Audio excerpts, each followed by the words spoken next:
Hello friends, आज हम इस वीडियो में बात करेंगे NTA UGC net political science का प्रीवियस क्वेश्चन पेपर डिस्कस करेंगे जो कि है दिसंबर 2023। ठीक है, इसको हम सॉल्व करेंगे और एनालिसिस करेंगे। तो जो स्टूडेंट जून 2024 का एनटीए यूजीसी नेट का एग्ज़ाम दे रहे हैं तो उनके लिए वीडियो बहुत ही हेल्पफुल रहेगी। आपने इसे क्या है ज़रूर देखना है और इसका एनालिसिस करना है और अपनी तैयारी को देखना है कि मेरी तैयारी कितनी है। तो चलिए वीडियो को शुरू करते हैं। फर्स्ट जो यहाँ क्वेश्चन था, match the following organization with the year it was established in. तो ऑर्गेनाइजेशन का जो ऑर्गेनाइजेशन है वो कब स्थापित हुई थी उसके ईयर यहाँ मैच करना था।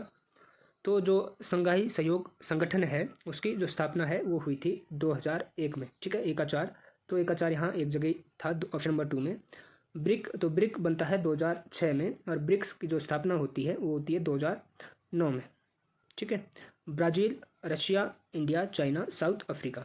आसियान, तो आसियान की स्थापना 1967 में होती है। तो उस टाइम क्या है 5 कंट्री थी आसियान में जो कि है इंडोनेशिया, मलेशिया, फिलीपींस, सिंगापुर और थाईलैंड। ठीक है, कभी कभार ये भी पूछ ली जाती है उसकी 5 कंट्री कौन कौन सी थी। और ईईसी यूरोपियन इकोनॉमिक कम्युनिटी, तो इसकी जो स्थापना है वो हुई थी 1957 में रोम की संधि द्वारा, ट्रीटी ऑफ रोम। ठीक है, तो ऑप्शन नंबर 2 इसका राइट आंसर हो जाएगा। सेकंड क्वेश्चन है, ये यहाँ असर्शन और रीजन से था।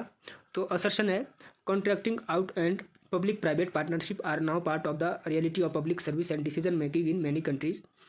रीजन है there is a divorce between the complex reality of decision making associate with governance and normative course use to explain and justified government.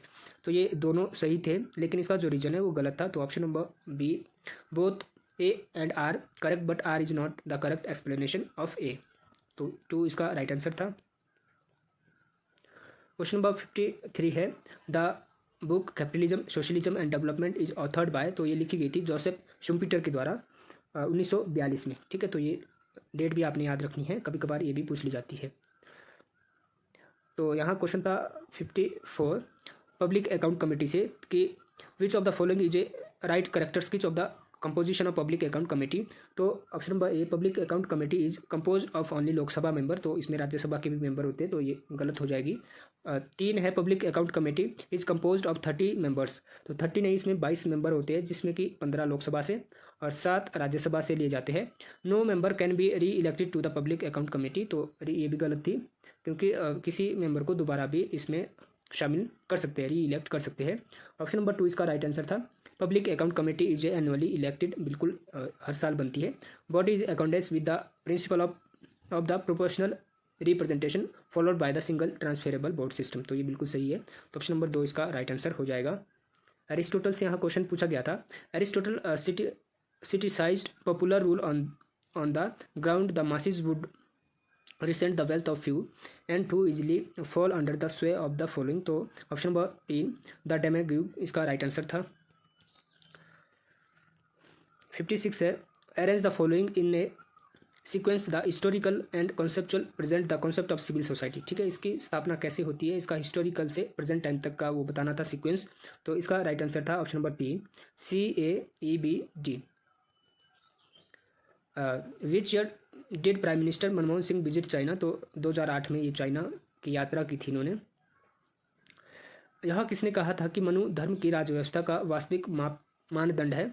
तो ये कहा था Satyamitra Dubey, option number 2। Next है which event led George W Bush to transfer his foreign policy. तो जो George W Bush थे उन्होंने अपनी फॉरेन पॉलिसी को कब ट्रांसफ़र किया। One of global power projection and इंटरवेंशनलिज्म।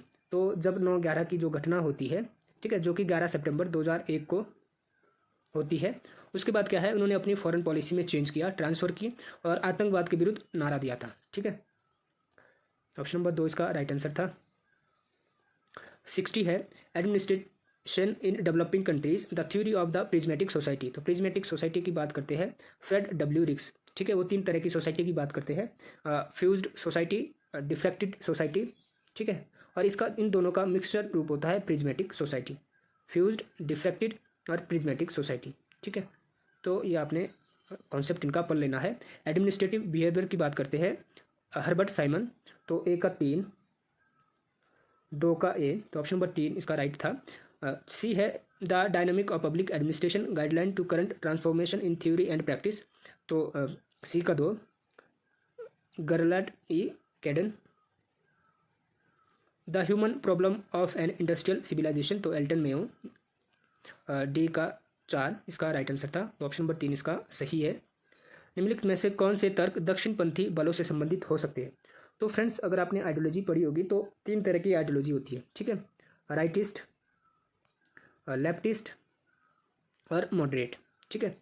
Rightist को हम क्या है हिंदी में दक्षिणपंथी विचारधारा बोल सकते हैं, लेफ्टिस्ट को वामपंथी और मॉडरेट को उदारवादी, ठीक है।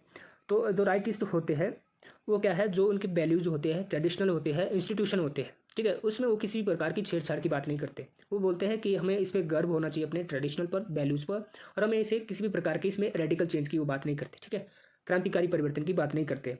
जो लेफ्टिस्ट होते हैं वो क्या है, रेडिकल चेंज की बात करते हैं कि समय के अकॉर्डिंग या समय के साथ साथ हमें क्या है, जो हमारी वैल्यूज़ है, ट्रेडिशनल है, उसमें हमें चेंजिंग करना बहुत ही ज़रूरी है, ठीक है, ये बात करते हैं लेफ्टिस्ट। और मॉडरेट जो होते हैं वो क्या है, इन दोनों का मध्यम मार्ग है, ठीक है।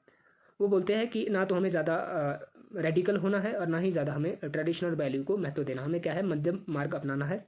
तो यहाँ पूछा गया है कि जो दक्षिणपंथी है वो किस पे बल देते हैं, तो वो देते हैं, इसका राइट आंसर है option number 2 A D E. क्या लोग असमान अवसरों के कारण नहीं बल्कि स्वयं ही पसंद के कारण गरीब है? डी है क्या कल्याणकारी राज्य ने गरीबी के जाल में फंसे कल्याणकारी आश्रितों का एक वर्ग सृजित किया है? ई है गरीब आवासहीनता हाई स्कूल ड्रॉप आउट दरो, तो इसका आपने पढ़ लेना है, और 2 इसका राइट आंसर था। निम्नलिखित में से भारत के कौन से उपराष्ट्रपति बाद में देश के राष्ट्रपति बने? तो राष्ट्रपति से भी कभी कभार क्वेश्चन पूछ लिया जाता है। तो डॉक्टर सर्वपल्ली राधाकृष्णन पहले उपराष्ट्रपति थे, बाद में राष्ट्रपति बने। वी गिरी भी, डॉक्टर शंकर दयाल शर्मा भी, और आर वेंकट रामन। लेकिन जो बी डी जत्ती है वो राष्ट्रपति नहीं बने थे, तो इसका डी नहीं होना था, बाकी सारे सही है। तो ऑप्शन नंबर 4 इसका राइट आंसर है। क्वेश्चन नंबर 63, 1980 के दशक में बाजार अनुकूल तथा एवं व्यवसाय अनुकूल राज्य हस्तक्षेप के मध्य अतुल कोहली के द्वारा दिए गए विभेद के संदर्भ में सही कथन को ज्ञात कीजिए। तो उन्होंने बात की थी A and D, option number 4 इसका राइट आंसर है। Who among the following has started the self respect movement as part of social reform, ठीक है। तो वो पेरियार ईवी रामास्वामी द्वारा 1925 में क्या है सेल्फ रिस्पेक्ट मूवमेंट चलाया गया था, और 1924 में क्या है इन्होंने वैकोम सत्याग्रह भी आंदोलन किया था। तो ये भी आपने याद रखना है, कभी कभार वैकोम सत्याग्रह भी पूछ लिया जाता है ईवी रामास्वामी से। Who among the following came out with an innovative idea of constructive conflict, तो कंस्ट्रक्टिव कन्फ्लिक्ट से जुड़ी थी M P Follett, option number A, ठीक है। इनकी एक बहुत ही फेमस बुक है क्रिएटिव एक्सपीरियंस, ठीक है, द क्रिएटिव एक्सपीरियंस, जो कि उन्होंने 1924 में लिखी गई थी। तो ये भी आपने याद रखना है। ये 3 तरह की बात करती है कन्फ्लिक्ट को सॉल्यूशन के लिए, ठीक है, कन्फ्लिक्ट का सॉल्यूशन कैसे करना है। तो 3 टाइप से बताती है, और ये बोलती है कि एक संगठन में क्या है विरोध बहुत ही जरूरी है, उससे क्या है आपसी मतभेद दूर होते हैं। जो भी किसी के प्रति जो भी विरोध होता है वो उससे बाहर आता है और उसका सॉल्यूशन किया जा सकता है। तो 65 था एमपी फॉलेट। 66 है arrange the chronological India's association with the following international organization. तो यूनाइटेड नेशन की जो स्थापना 1945 को होती है, G77 की जो स्थापना है 1964 को। इसमें अभी एट प्रेजेंट क्या है 120 मेंबर्स है। नाम की जो स्थापना है 1955 में होती है, लेकिन ऑफिशियली क्या है 1963 में जब बलग्रेड सम्मेलन होता है G20 1999। तो इसका सही सीक्वेंस बनना था, सबसे पहले क्या है ए, फिर आना था सी, ठीक है, ACBD, ऑप्शन नंबर 2 इसका राइट आंसर था। क्वेश्चन नंबर 67 है which amendment overruled the Golaknath case decided in 1967। तो 24th अमेंडमेंट के द्वारा इसको ओवर रूल किया गया था। 68 है find out the correct one with regard the constructive argument on democracy. तो इसका आपने सही वो चुनने थे ऑप्शन, तो ऑप्शन नंबर 3 CD इसका राइट आंसर है। Which of the following thinker is associate with syncretism. तो इससे जुड़े थे कबीरदास। यहाँ स्टेटमेंट से क्वेश्चन था।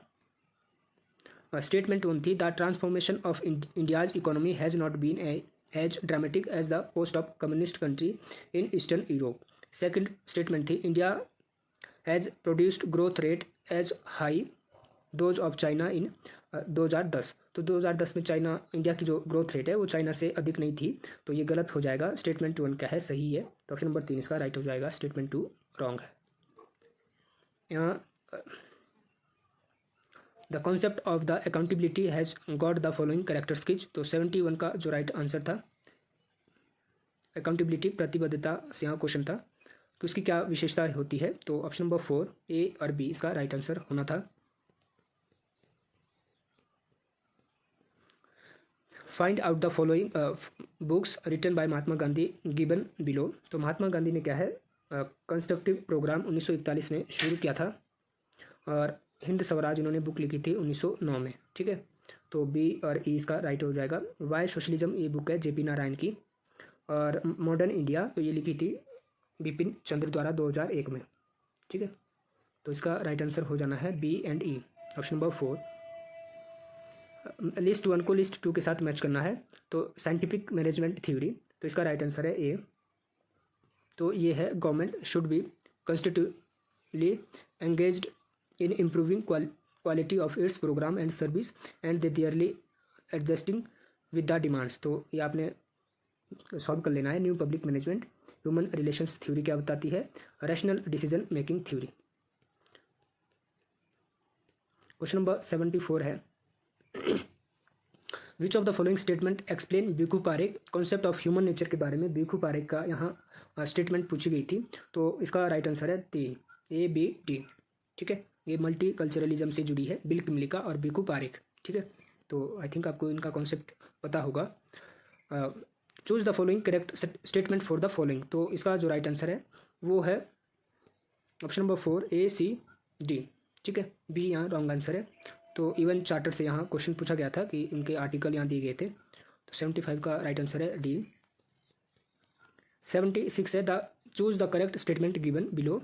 तो ये जो भारत के है यूरोपियन यूनियन से जो रिलेशन है या एग्रीमेंट कौन कौन सी की थी, वहाँ से क्वेश्चन था, तो इसका जो राइट आंसर है वो है ए बी सी। ठीक है, India is amongst the first country to established diplomatic relation with European economic corporation या कम्युनिटी, सॉरी EEC की फुल फॉर्म है यूरोपियन इकोनॉमिक कम्युनिटी।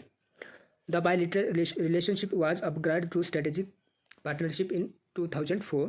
सी है, the European union is also one of the largest source of FDI for India. तो बिल्कुल सही है, ये D wrong answer है, बाकी इसके सही है।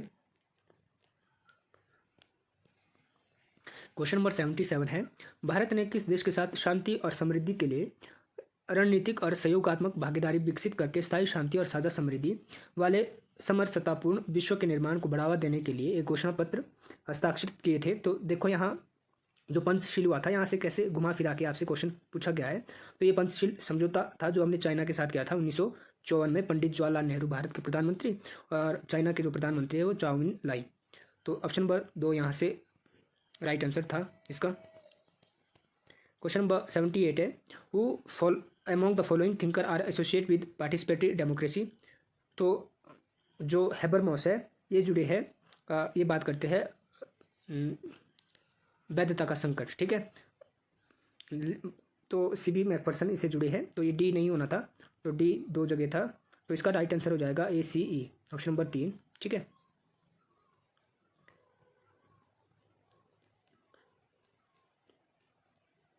$79 है, the paper entitled the study of administration published in political science quarterly in 1887 was written bye.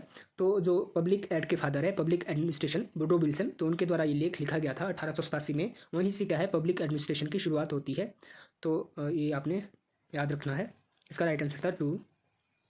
मध्य एशियाई तजाकिस्तान गणराज्य में विद्यमान राजनीतिक शासन प्रणाली किस श्रेणी के अंतर्गत आती है, तो इसका राइट आंसर है ऑप्शन नंबर 4 असैनिक सिविलियन तानाशाही। According to Manu which of the following is not the foundation of diplomacy and state crafts. तो ये क्या है, विग्रह, तटस्थता, सबॉर्डिनेट अलायंस, संशय, लेकिन कॉन्टैक्ट की बात ना तो मनु करते हैं ना कौटिल्य करते हैं। तो कौटिल्य से भी एक बार ऐसा क्वेश्चन पूछा गया था, तो ये आपने याद रखना है। ऑप्शन नंबर 4 इसका राइट हो जाएगा। Which of the following concept are not related to John Rawls. तो John Rawls justice as fairness 1971 में इनकी ये बुक लिखी गई थी इन्होंने। ये डिस्ट्रीब्यूटेड जस्टिस की भी बात करते हैं, और वेल ऑफ इग्नोरेंस, ठीक है, अज्ञानता के पर्दे, जिसमें वो बोलते हैं कि व्यक्ति क्या है अपनी जो मूल स्थिति है उसको वो भूल जाएगा, ठीक है, लेकिन क्लास इन इटसेल्फ की बात नहीं करते हैं। तो ऑप्शन नंबर 3 इसका सही होना था। 83 है, यहाँ लिस्ट 1 को लिस्ट 2 के साथ मैच करना है। लिबरलिज्म हमें क्या बताता है, तो एक का तीन एक ही जगह है। Moral concern for one another as free and equal citizens. B है कम्युनिटेरियनिज्म, तो ये था option number B. No need for member to share a common culture, history, world view, language और वैल्यू सिस्टम। लिबरल नेशनलिज्म, तो ये बात करता है 4, share nationality based on a common history, language and culture. Multiculturalism या difference theory बात करते हैं। A, share understanding and common meaning based on share history, culture और ओवरव्यू। तो ये कॉन्सेप्ट से क्वेश्चन था यहाँ कि इसको मैच करना था। ऑप्शन नंबर 4 इसका राइट आंसर होना था। 84 है, arrange the following committee with regard to corruption and administration reform in India, chronological order. तो इसका जो राइट आंसर था वो था 3। गौर वाला जो कमेटी है वो बनी थी 1951 में, ठीक है। इसका जो मेन मोटिव था वो था योजनाबद्ध तरीके से आर्थिक विकास के लिए बनाई गई थी 1951 में। फर्स्ट एडमिनिस्ट्रेटिव रिफॉर्म्स, ठीक है, कमीशन 1966 में, ठीक है, ये पब्लिक एडमिनिस्ट्रेशन में रिफॉर्म्स की बात करता है। बोरा कमेटी बनी थी 1993 में, जो कि बात करती है राजनीति में बढ़ते अपराधीकरण। और संथानम जो कमेटी है वो बनी थी 1962 को या 4, ठीक है, 1964। तो ये बनी थी भ्रष्टाचार निवारण से। तो इसका राइट आंसर बनना था ए, डी, बी एंड सी, ठीक है। तो ये आपने याद रखना है कि किससे रिलेटेड थी ये कमेटी आज। Who said the statement think and act in terms of interest defined as power. तो ये मोर्गेंथु बोलते हैं कि शक्ति क्या है, शक्ति एक ऐसी पावर है जिसके द्वारा हम क्या है दूसरे व्यक्ति की जो इच्छा है, उस इच्छा और उसके जो इंटरेस्ट है या उसके कार्य को अपने इच्छा अनुसार वो करते हैं, ठीक है, कंट्रोल करते हैं। तो उसे उन्होंने शक्ति कहा है। तो शक्ति को इस तरह डिफाइन करते हैं मोर्गेंथु। उनके 6 प्रिंसिपल है, वहाँ से भी अक्सर क्वेश्चन पूछ लिए जाते हैं, तो वो भी आपने याद रखने हैं उनके 6 प्रिंसिपल और उनकी बुक्स। बी आर अम्बेडकर से यहाँ क्वेश्चन था। B R Ambedkar demanded a separate electoral for the depressed class in which of the following events. तो किस इवेंट्स में इन्होंने क्या है सेपरेट इलेक्ट्रोल की बात की थी, तो वो की थी सेकंड राउंड टेबल कॉन्फ्रेंस, ठीक है, जो कि 1931 में हुआ था, 31 में हुआ था, ठीक है। 1931 में फर्स्ट हुआ था 1930 में और सेकंड हुआ था 1932 में, ठीक है, जिसके विरोध में क्या है महात्मा गांधी ने आमरण अनशन भी किया था। और फिर पुनः समझौता होता है महात्मा गांधी और अम्बेडकर के बीच। 87 है, निम्नलिखित में से किसने संगठन में सप्ताह में 40 घंटे कार्य समय एवं गति अध्ययनों मात्रानुपाती दर व्यवस्था के साथ साथ दिन के उचित कार्य के लिए दिन का उचित वेतन की अवधारणा का प्रारंभ किया। तो ये बात करते हैं फ्रेडरिक टेलर, ठीक है। उन्होंने क्या है टाइम स्टडी एंड, ठीक है, टाइम मोशन एंड फैटिग की 3 की स्टडी की थी मैनेजमेंट थ्योरी में, ठीक है। तो जब आप टेलर को पढ़ेंगे तो वहाँ उन्होंने क्लियरली ये मेंशन किया है। तो इसका राइट आंसर होना था B. Who of the following described Kabir as मुक्ति दूत। तो कबीर को मुक्ति दूत के रूप में किसने डिफाइन किया है, तो वो क्या है रविंद्रनाथ टैगोर ने। 89 का जो क्वेश्चन है, which of the following aspects of Gandhi theory of satyagraha can help in the process of dialogue in rural society threatened by mutual distrust. तो इसका जो राइट आंसर था वो था बी, ए बी डी, ठीक है। 90 है, which of the following is not a principle of logic entitlement theory. तो उनकी जो उससे संबंधित नहीं थी, तो वो थी a principle of final acquisition और account of how people come to finally one of the things which have been transferred in accordance with. तो जो रॉबर्ट नॉजिक है वो क्या है न्यू जो मॉडरिस्ट थे, ठीक है, नव उदारवादी थिंकर थे, उन्होंने थ्योरी दी थी एंटाइटलमेंट की। ऑप्शन नंबर 3 इसका सही होना है। क्वेश्चन नंबर 91 है, what is the main argument of philosophical anarchism. तो जो अराजकतावादी दार्शनिक दार्शनिक अराजकतावादी है, वो उनकी मेन जो आर्गूमेंट है वो क्या था, तो बोलते हैं that no state in fact as authority, तो स्टेट के पास किसी भी प्रकार की अथॉरिटी नहीं होनी चाहिए, ये बात करते हैं दार्शनिक अराजकतावादी, जिसमें कि गांधी, बाकुनिन, प्रूदो और प्रोपटिन ये शामिल है। ठीक है, तो यहाँ से भी क्वेश्चन कई बार रिपीट हुआ है, तो ये भी आपने अच्छे से कॉन्सेप्ट पढ़ लेना है, दार्शनिक अराजकतावाद क्या था।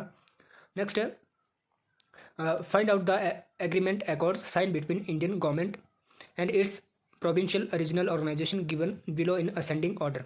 तो असम जो अकॉर्ड या समझौता हुआ था वो हुआ था 1985 में। ठीक है, जो कि राजीव गांधी, ठीक है, और असम के जो आंदोलनकारी थे या संगठन थे आसू AGGSP, ठीक है, उनके बीच हुआ था 1985 में। आनंदपुर साहिब रेजुलेशन हुआ था 1973 में। ठीक है, ये पंजाब को क्या है स्वायत्त राज्य के रूप में की उन्होंने मांग की थी, और केंद्र सरकार के पास ये सिर्फ 5 प्रकार की शक्ति की बात करते थे कि विदेशी मामलों के संबंध में और मुद्रा, रक्षा और संचार के संबंध में शक्ति होनी चाहिए, बाकी क्या है राज्य को ट्रांसफर करनी चाहिए। राजीव गांधी लॉन्गवाल अकॉर्ड समझौता हुआ था 24 जुलाई 1985 को। ठीक है, इसमें क्या है ये अकाली दल के नेता थे हरचंद सिंह लोंगोवाल के बीच हुआ था, और शिलोंग जो एग्रीमेंट है वो हुआ था 1975 को। शिलोंग एग्रीमेंट हुआ था 1975 को, और मिजो पीस अकॉर्ड हुआ थी 1986 को। तो ये आपने इसका सही अरेंज लगाना था क्रोनोलॉजिकल ऑर्डर में, तो इसका जो राइट आंसर बनना था BDCAE। लिस्ट 1 में बुक दी गई है और लिस्ट 2 में थिंकर, तो इसमें आपने क्या है इसको अरेंज करना था। तो a plea for reconstruction of Indian polity, तो ये बुक है JP नारायण, इसमें वो पार्टीलेस डेमोक्रेसी की बात करते हैं। ठीक है, तो A का 4, तो A का 4 यहाँ 1-2 जगह है। ठीक है, इंडिया ऑफ माई ड्रीम, तो ये बात करते हैं महात्मा गांधी, तो 2 का 3। The Indian war of independence of 1857, तो ये VD सावरकर ने लिखी थी ये बुक, 1909 में ये पब्लिश की थी इन्होंने। ठीक है, और मार्क्स, गांधी एंड सोशलिज्म, तो ये बुक थी राम मनोहर लोहिया की। तो ऑप्शन नंबर D इसका राइट आंसर, सॉरी A का 4, B का 3, C का A। ठीक है, B इसका राइट आंसर है। Arrange the following administrative thinkers theories chronological order, तो इनको आपने क्रोनोलॉजिकल ऑर्डर में लगाना था, तो इसका जो राइट आंसर है वो है 3, BADC। तो डेविड ईस्टन जो उन्होंने थ्योरी दी थी वो दी थी सिस्टम अप्रोच, जो कि 1960 के बाद, ठीक है, इन्होंने दी थी। और इन्हें क्या है बिहेवियर जो व्यवहारवाद का है वो पिता भी बोलते हैं डेविड ईस्टन को। क्वेश्चन नंबर 95 है the process in which the dictatorial ruling the elite introduce liberalising reform the ultimately lead to democratic transfer is known has, तो जो डेमोक्रेसी है एलिट पीपल द्वारा वो चलाई जाती है वो टॉप टू डाउन होती है। ठीक है, top to down democratic transition. ठीक है, इसमें शक्तियों का जो ट्रांसफ़र होती है वो उच्च से निम्न की ओर होती है। 96 है, यहाँ 2 एक अभिकथन और कारण दिया गया है, तो इसका जो राइट आंसर है वो है 3। वीडियो बहुत ही लंबी जा रही है तो इसको हम जल्दी जल्दी करते हैं।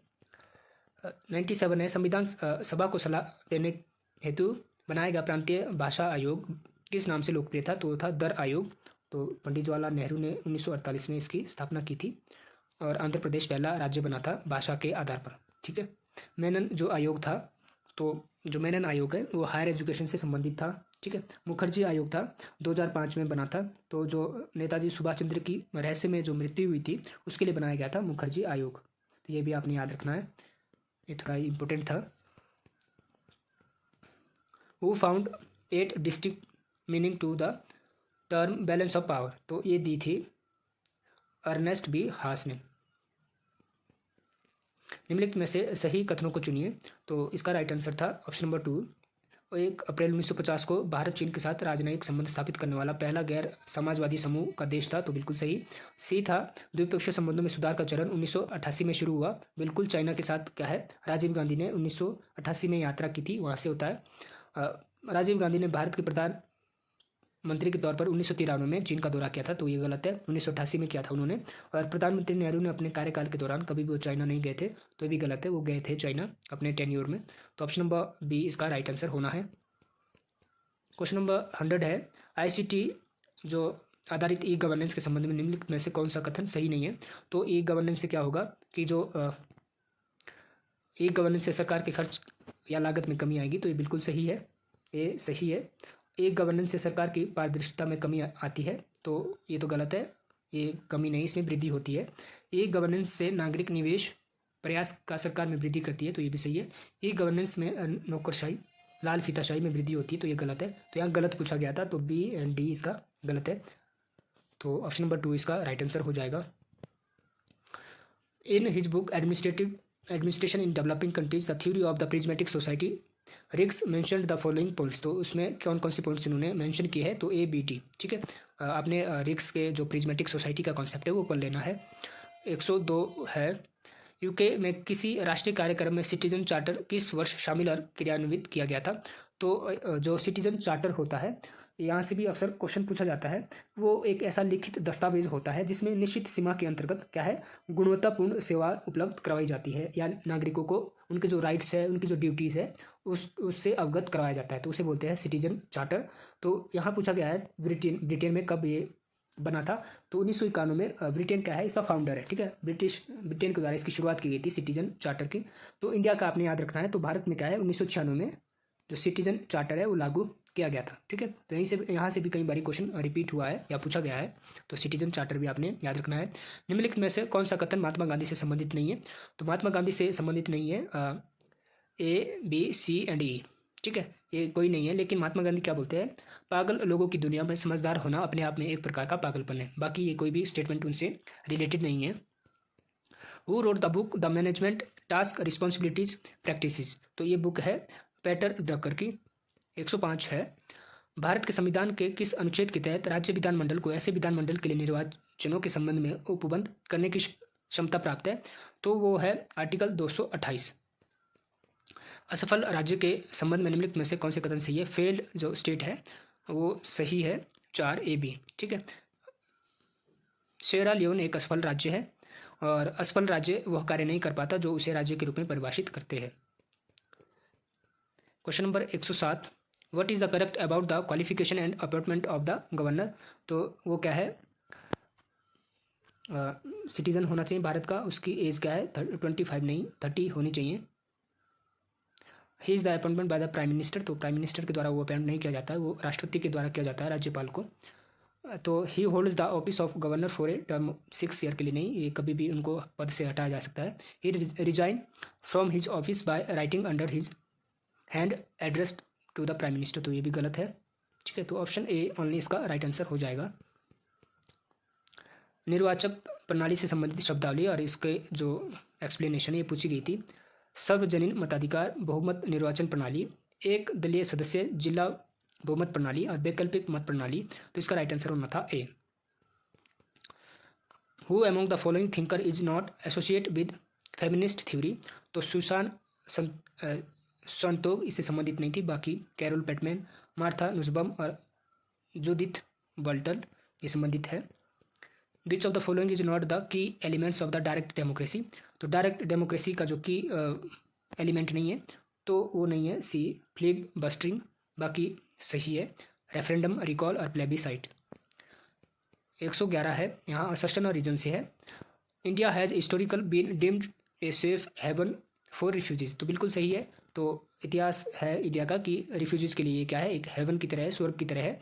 India has no refugees law and has not sign the 1951 refugees convention. तो ये बिल्कुल सही है, लेकिन इसकी एक्सप्लेनेशन सही नहीं है। दोनों स्टेटमेंट करेक्ट है। Which of the subject is not the part of the concurrent list. तो समवर्ती सूची में जो शामिल नहीं है वो है मार्केट्स एंड फेयर्स, ठीक है, बाजार और जो मेले हैं। नीचे अभिकथन और कारण से क्वेश्चन था। गांधी अहिंसा गांधी के द्वंद्व समाधान मॉडल की अनुपूरक थी, जो सामाजिक परिवर्तन और राजनीतिक कार्रवाई का निश्चित रूप से सबसे मूल और रचनात्मक मॉडल था।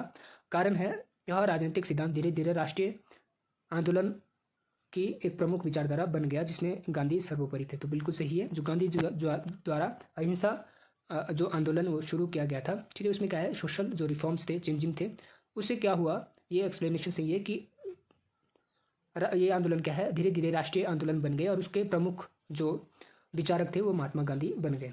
तो ये इसका राइट आंसर है। Arrange the these life events of the Aurobindo in chronological order. तो ये सबसे पहले क्या है,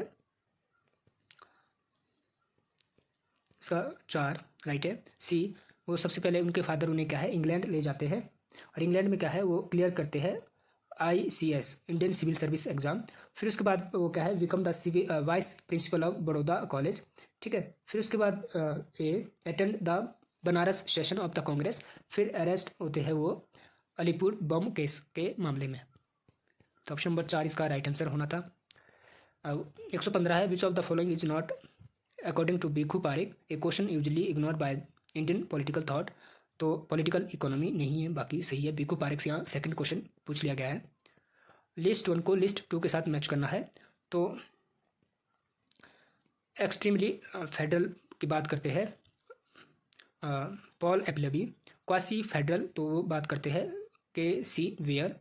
और बार्गेनिंग फेडरलिज्म की बात करते हैं मॉरिस जॉन्स। और कोऑपरेटिव फेडरलिज्म की बात करते हैं ग्रेवियल ऑस्टिन। तो ऑप्शन नंबर 4 इसका राइट आंसर है। ये भारत के संघवाद के संबंध में यहाँ पूछी गई थी डेफिनेशन। 117 है, मजदूर किसान शक्ति संगठन पॉइनर बीच मूवमेंट इन इंडिया। तो ये हुआ था जन सुनवाई, इसका राइट आंसर है। 118 arrange the organization in chronological order to the year of the establishment. तो इसका जो राइट आंसर है वो है 3 DCBA, टॉलस्टॉय फॉर्म, अभिनव भारत सोसाइटी, रामकृष्ण मिशन और शारदा सदन। तो जो शारदा सदन है वो बना था 1889, ठीक है। यहाँ से पंडिता रमाबाई के जो 4 सदन है वो भी पूछे जाते हैं। तो शारदा सदन था 1889 और जो आर्य महिला समाज है वो 1882 में वो इसकी स्थापना करती है। और मुक्ति मिशन 1896, ठीक है, मुक्ति मिशन 1896 और कृपा सदन 1898। तो ये आपने नोट कर लेना है, कभी शारदा सदन और कभी कृपा, कभी आर्य महिला समाज। तो जो शारदा सदन है 1889 में, फिर आता है आर्य महिला समाज 1982 में, फिर है मुक्ति मिशन 1896 में और कृपा सदन 1898 में। तो ये आपने नोट डाउन कर लेना है। 119 है, कंट्री को इसके ईयर के साथ मैच करना है। तो इसका राइट आंसर है 4, ए का A, B का 3, C का 4, D का 2। 120 है, निम्नलिखित में से कौन सा प्राक्कलन समिति का कार्य नहीं है। एस्टिमेट कमेटी से यहाँ क्वेश्चन पूछा गया था। तो 3 CAG की रिपोर्ट की इस दृष्टिकोण से जांच करना कि संसद द्वारा स्वीकृत धन का संबंधित प्राधिकरण द्वारा उपयोग किया गया है। तो ये काम नहीं करती है, बाकी जो एस्टिमेट कमेटी है ये सारे कार्य थे। 73rd constitutional amendment act 1992 has stipulated the following major provisions regarding panchayat. तो ये इसका जो राइट आंसर था वो था C, A, B, D, ठीक है। C इसका नहीं था, तो ये आपने पढ़ लेना है। The theory of the argues countries are more likely both to become democratic and to stay democratic as they develop economically is known as।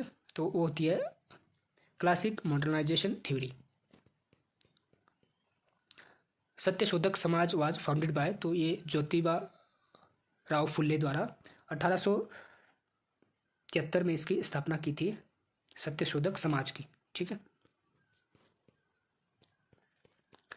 The true beginning of the modern state system marked the end of। तो इसका जो right answer है 30 years war। Find out the different waves of democratic transition given below the ascending order। तो सबसे पहले क्या है B, first wave of democratisation, ठीक है। फिर उसके बाद A, फर्स्ट रिजर्व वेव, फिर है B, A, C, second wave of democratization, फिर है D, सेकंड रिजर्व वेव, फिर है E, third wave of democratization. तो ऑप्शन नंबर B इसका राइट आंसर है। Which of the following did not feature as a matter of debate between Mahatma Gandhi and Rabindranath Tagore के बीच मतभेद नहीं थे किस विषय को लेकर। तो वो थे फ्रीडम फ्रॉम कॉलोनियल रूल, कि उपनिवेशी शक्ति से कैसे हमें आज़ादी लेनी है, इसके संबंध में मतभेद नहीं थे। बाकी English language, nationalism, the spinning wheel के ऊपर क्या है, इनमें मतभेद थे गांधी और टैगोर के बीच। 127 है निम्नलिखित में से इतिहास की मार्क्सवादी अवधारणा या भौतिकवादी अवधारणा के अनुरूप उनके सिद्धांतों में को क्रम में लगाइए। तो हिस्टोरिकल मेटेरियलिज्म से यहाँ क्वेश्चन था मार्क्स से, तो इसका राइट आंसर हो जाएगा 2, ADCAB। 108वें संशोधन विधेयक 2008 के संदर्भ में सही कथन ज्ञात कीजिए। तो इसका जो राइट आंसर था वो था 3, A and D। What is the true about the following statement related to Ram Manohar Lohia. तो राम मनोहर लोहिया क्या है, option number 2, ACE। He talk about partyless democracy की वो बात नहीं करते, वो करते JP नारायण। और D, he did not give the concept of 4 pillar. ठीक है, तो ये नहीं है इससे संबंधित। बाकी AB, ACE इससे संबंधित है। Name the country that does not fall with in the Asian tiger countries. तो एशियाई जो टाइगर कंट्री है उसमें क्या है, बर्मा शामिल नहीं था, म्यांमार शामिल नहीं था, बाकी साउथ कोरिया, सिंगापुर, हांगकांग। इन्हें एशिया की टाइगर इकोनॉमिक कंट्री क्यों बोला जाता है, क्योंकि उन्होंने कुछ ही समय में क्या है आर्थिक क्षेत्र में बहुत ही वृद्धि की थी, तो इसलिए उन्हें एशियन टाइगर कंट्री या इकोनॉमी बोला गया। 131 है संयुक्त राष्ट्र जलवायु परिवर्तन सम्मेलन, जिसे कोपेनहेगन शिखर सम्मेलन के तौर पर जाना जाता है, किस वर्ष हुआ था। तो ये हुआ था 2009 में। निम्नलिखित में से किन 2 देशों की नौसेनाएं मलक्का जल डमरू मध्य में संयुक्त रूप से गश्त लगाती है। तो भारत और यूनाइटेड स्टेट अमेरिका। ठीक है, लिस्ट 1 को लिस्ट 2 के साथ मैच करना था। तो एंटिनो ग्राम्शी, तो ग्राम्शी की जो बुक है वो है प्रिजन नोटबुक, A का 2। तो A का 2 यहाँ 2 ही 3 एक ही ऑप्शन में था, ऑप्शन नंबर 3 में। रॉबर्ट पुटनाम, तो bowling alone the collapse and revival of American community. Michael Oakeshott, तो ऑन ह्यूमन कंडक्ट। और Max Weber, the protestant ethics and the spirit of capitalism. तो ऑप्शन नंबर 3 इसका right answer था। निम्नलिखित कथनों में से सही कथनों को चुनिए। तो इसका जो राइट आंसर है वो है 3, AC। ठीक है, तो ये आपने देख लेना है, ये बैलेंस ऑफ पावर से क्वेश्चन था। Arrange the following director general of WTO world trade organization who held office in ascending order. तो उसके जो डायरेक्टर जनरल थे WTO को, उसके अपने असेंडिंग ऑर्डर में लगाना था। तो ऑप्शन नंबर A इसका राइट आंसर था, ACBD। 136 है find out the correct definition of difference scholar on party system. तो जो सही डेफिनेशन है वो है option number 4, A and C। Modern democracy is a party democracy, courts के द्वारा दी गई थी। और C, parties are the pure institution of democratic politics, Lipset के द्वारा ये दी गई थी, तो ये सही है। लिस्ट 1 को लिस्ट 2 के साथ मैच करना है। तो the success of India democracy, तो ये बात करते हैं अतुल कोहली, नहीं, हाँ बिल्कुल सही, A का 2। और कास्ट इन इंडियन पॉलिटी, तो Rajni Kothari. Political process in India 1947 से 1991, तो CP बम्बरी। और the Oxford companion to politics in India, तो नीरजा जयाल एंड प्रताप B मेहता। तो ऑप्शन नंबर 3 इसका राइट आंसर होना था। क्वेश्चन नंबर 38 है which of the following statement are correct in the arena of administration theory, arena of administration theory. तो इसका जो right answer था option number 3, A and B। Ideal type bureaucracy was formulated by Max Weber, तो बिल्कुल सही, उन्होंने ideal type of bureaucracy की बात की थी। And B, Frederick Taylor is considered as the father of scientific management theory, तो ये बिल्कुल सही है, ऑप्शन नंबर 3 इसका राइट आंसर था। 139 है which of the following observation are correct about the deliberative democracy. तो डेलिब्रेटिव डेमोक्रेसी से संबंधित थी A, B, E। ठीक है, तो ये आपने अच्छे से इसको समझ लेना है। लास्ट जो क्वेश्चन है इस वीडियो का, choose the correct statement given below. Conflict in society and politics in inevitable, तो इसका राइट आंसर है A, B, C। ठीक है, use of non violence method is a guarantee of success, तो ये गलत था, बाकी सही था। इसके बाद क्या है, पैराग्राफ्स शुरू होते हैं। तो फ्रेंड्स ये थे हमने देखा दिसंबर 2023 का question paper UGC net political science का। तो अगर वीडियो अच्छी लगी है तो लाइक करें, शेयर करें अपने फ्रेंड के साथ जो भी तैयारी कर रहे हैं जून 2024 के NTA नेट की, उसके लिए बहुत ही हेल्पफुल रहेगा। और चैनल को सब्सक्राइब करें। Thank you, thanks for watching.